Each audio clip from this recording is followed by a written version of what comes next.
Washington's stimulus plan fixed the U.S. economy? Here to tell us is Peter Schiff, president of Euro-Pacific Capital and author of Crash Proof. Peter, thanks for joining us. Thanks for having me. So a big part of the idea of this stimulus plan from Washington is that we got to get consumers spending money again. And you say that actually the problem we're trying to fix in the economy is consumers need to spend less. Absolutely. That's part of the solution. You know, the government can't stimulate the economy. Now, in the short run, they can stimulate consumption, but more consumption is the opposite of what we need. And extra consumption will really stifle the economy and the rebalancing that we need to have a viable recovery. We need consumers to spend less so they can save more. What is the stimulus that Washington should be considering as opposed to what's on the table right now? Well, the only stimulus would be less government. To understand that government is in the way, that government is a burden on the economy, and the lighter the burden, the easier it's going to be for the market to correct for these imbalances. So if we want real economic growth, which is going to mean more production, it's going to be more factories, and it's going to be more savings, the way to produce that is for the government to shrink. And if we can have the government a smaller burden on society, then it will be easier to get out of this gigantic hole.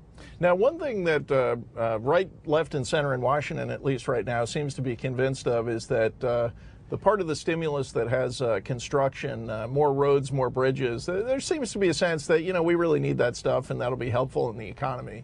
You're not buying that. Well, maybe we need it, maybe we don't. I'd rather have the market determine what we need than government. But just because we need it doesn't mean we should build it.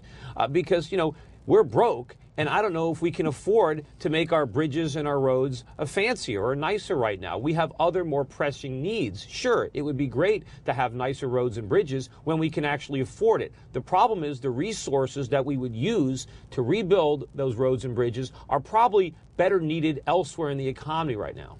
Now, you also think, along with lower consumption, there are some people, frankly, who need to lose their jobs for this economy to get healthy again, and some of the programs of the last year have prevented that. But what needs to happen to get us back to where we should be? Well, I think people need to lose their jobs in certain areas so they can get jobs someplace else. The problem is labor is being poorly allocated right now in our economy. We have people working in areas where they really shouldn't be, and now the government has to subsidize those companies to keep them in business. But what they're really doing is preventing that labor from being more effectively used. I mean, we don't want work for the sake of work. We want work for what it produces and what it leads to. And right now the government is interfering with a more efficient allocation of all of our resources, including labor. But in the short run, there's a transition. You can't get a job in a productive area of the economy without losing the job you have in the unproductive. So there's that frictional unemployment that the government is trying to prevent from happening, and it's doing damage to the economy. Now, you run a stock brokerage. You're in the financial industry, but you think the financial industry right now has too many people working in it? Absolutely. Look, we have too many people in financial services. We need to have that industry contract. It is contracting,